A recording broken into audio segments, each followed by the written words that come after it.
வெளியாகி வந்துள்ள breaking news என்ன அப்படின்னு கேட்டீங்கன்னா, முதலமைச்சர் விஜய் சங்கீதா விவாகரத்து வழக்குல திடீர் திருப்பமானது நடந்திருக்கு அப்படின்ற ஒரு தகவல் இப்ப வெளிவந்திருக்குங்க. அதாவது கோர்ட் இதற்காக அதிரடியாக ஒரு உத்தரவு விடுத்திருக்காங்க அப்படின்ற ஒரு செய்தி இப்ப பாத்தீங்கன்னா சமூக வலைதள பக்கங்களில் பரவலாக பேசப்பட்டு வரக்கூடிய ஒரு முக்கியமான செய்தியாக இருக்கிறது. ஏற்கனவே இந்த விஷயம் குறித்து பாத்தீங்கன்னா நிறைய பேர் சமூக வலைதளங்களில் பெரும் பரபரப்பை ஏற்படுத்தி வந்தாங்க. இப்படி இருக்கக்கூடிய இந்த சூழல்ல தமிழக வெற்றி கழகத்தின் தலைவரும் முதலமைச்சருமான விஜய் மற்றும் அவரது மனைவி சங்கீதா விவாகரத்து வழக்குல செங்கல்பட்டு குடும்ப நல நீதிமன்றத்தில் நடைபெற்று கொண்டிருப்பதாக ஒரு தகவல் வெளியாகி வந்ததுங்க. இந்த வழக்கில் முன்னதாகவே இருவரும் வீடியோ காணொளி மூலமாக ஆஜராகிய நிலையில இன்று மீண்டும் விசாரணை நடைபெறுவதாக இருந்தது. அப்போதும் விஜய் தரப்பிலிருந்து வீடியோ கான்பரன்ஸ் மூலமாக ஆஜராக கோரிக்கை விடுக்கப்பட்டதுங்க.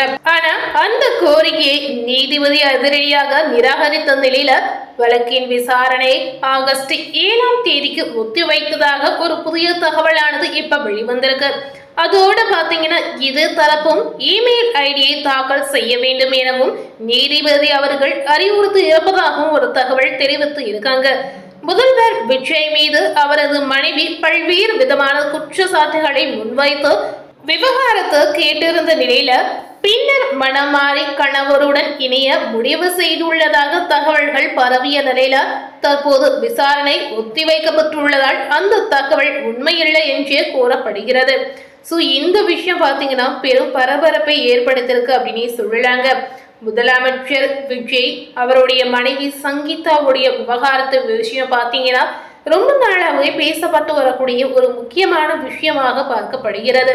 இவர்கள் விஷயம் பாத்தீங்கன்னா அவங்க அதை பத்தி பேசுறாங்களோ இல்லையோ, ஆனா மக்களும் சமூக வலைதள பக்கங்களில் இவர்களுடைய விவகாரத்து விஷயம் பாத்தீங்கன்னா ரொம்ப நாளாவே பேசப்பட்டு வரக்கூடிய ஒரு முக்கியமான விஷயமாக பார்க்கப்பட்டு வந்ததுங்க. இந்த விஷயத்துல பாத்தீங்கன்னா நிறைய வதந்திகளும் ஏற்பட்டு வந்த ஒரு நிலையும் இருந்திருக்கு. ஆனா எதற்குமே விஜய் அவர்கள் பதில் அளிக்காமல் அமைதியாக கடந்து சென்றார் அப்படின்னு சொல்லலாங்க. ஒரு அமைதியான சூழல்ல அவருடைய தனிப்பட்ட வாழ்க்கையில என்ன நடக்குது ஏது நடக்குது என்று தெரிவிக்காமல் தனிமையாக அவர் ஒரு முடிவெடுத்து செயல்பட்டு வருகிறார் அப்படின்னு சொல்லலாங்க. இந்த விஷயம் அவங்களுடைய பர்சனல் விஷயம் அப்படின்னு சொல்லலாங்க. விஜய் அவர்கள் தனிப்பட்ட பர்சனல் சார்ந்த பதிவுகளை எங்கேயுமே வெளியிடவில்லை, தனிப்பட்ட கருத்துக்களை அவர் தெரிவிக்கவில்லை அப்படின்னே சொல்லலாங்க. ஆனா அவருடைய விஷயம், அதாவது இந்த விவகாரத்தை சார்ந்த விஷயங்கள் பாத்தீங்கன்னா சமூக வலைதள பக்கங்களில் கசிந்து பெரும் பரபரப்பை ஏற்படுத்தி இதுல நிறைய வதந்திகளை பரப்பி கொண்டு வராங்க அப்படிங்கறத நிச்சயமா நம்ம தெரிவிக்கலாம். இதற்கு விஜய் அவர்கள் முற்றுப்புள்ளி வைப்பாரா இல்லை இதை தொடர்ந்து செய்வாரா என்ற கேள்வி மக்களிடம் தொடர்ந்து இருக்கிறது அப்படிங்கறத நம்ம தெரிவிக்கலாம். விஜய் மற்றும் சங்கீதா அவர்கள் இணைந்து வாழக்கூடிய அந்த வாழ்க்கை மக்கள் ரொம்பவே எதிர்பார்க்கிறாங்க அப்படின்னு சொல்லலாங்க. இவர்கள் இருவரும் மீண்டும் இணைந்தா கண்டிப்பா இது மிகுந்த மகிழ்ச்சியை ஏற்படுத்தும் அப்படிங்கறதையும் தெரிவித்து இருக்காங்க. இவர்கள் மீண்டும் இணைந்தா இவருடைய பிள்ளைகள் மற்றும் 4 பேர் பாத்தீங்கன்னா ஒரு குடும்பமாக செயல்பட்டு ஒரு சந்தோஷமான நிலை நிச்சயமா ஏற்படுங்க. என்னதான் கருத்து வேறுபாடுகள் ஏற்பட்டு இருந்தாலும் விவகாரத்து வரை போயிருக்க தேவையில்லை என்று ஒரு கருத்து ஒரு பக்கம் தெரிவித்து வராங்க. இன்னொரு புறம் பாத்தீங்கன்னா விஜய் அவர்கள் மீது நிறைய குற்றச்சாட்டுகள் இருப்பதாகவும் இன்னொரு புறம் தெரிவித்து வராங்க. விஜய் மற்றும் சங்கீதா அவர்களுக்குள் என்னதான் கருத்து வேறுபாடுகள் இருந்தாலும் இந்த விஷயம் விவகாரத்து வரை போயிருக்க தேவையில்லை என்று ஒரு கருத்து ஒருபுறம் தெரிவித்து இருந்தாலும் இவர்களுக்குள் இருக்கக்கூடிய மனக்கசப்பு என்னவாக இருக்கும் நமக்கு தெரியவில்லை. பிள்ளைகளுடைய வாழ்க்கையை கருத்தில் கொண்டு இந்த ஒரு முடிவை எடுத்திருப்பதாகவும் ஒரு புறம் தெரிவித்து வராங்க. விஜய் அவர்களின் மீது வைக்கக்கூடிய குற்றச்சாட்டுகள் அனைத்தும் உண்மையானதா இருக்க போகிறதா இல்ல அது போலியான தகவலாக இருக்க போகிறதா என்பது மக்கள் நம்பாத ஒரு விஷயமாக நிச்சயமா இருக்கிறது. இவர்களுடைய விஷயத்துல மக்கள் என்ன எதிர்பார்க்கிறாங்க அப்படின்னு கேட்டீங்கன்னா, இவர்கள் மீண்டும் இணைந்தா தமிழக முதலமைச்சர் அவர்கள் மீண்டும் ஒரு சந்தோஷமான வாழ்க்கையை வாழ ஆரம்பிப்பார் அப்படின்ற ஒரு கருத்து ஒரு பக்கம் தெரிவித்து வராங்க.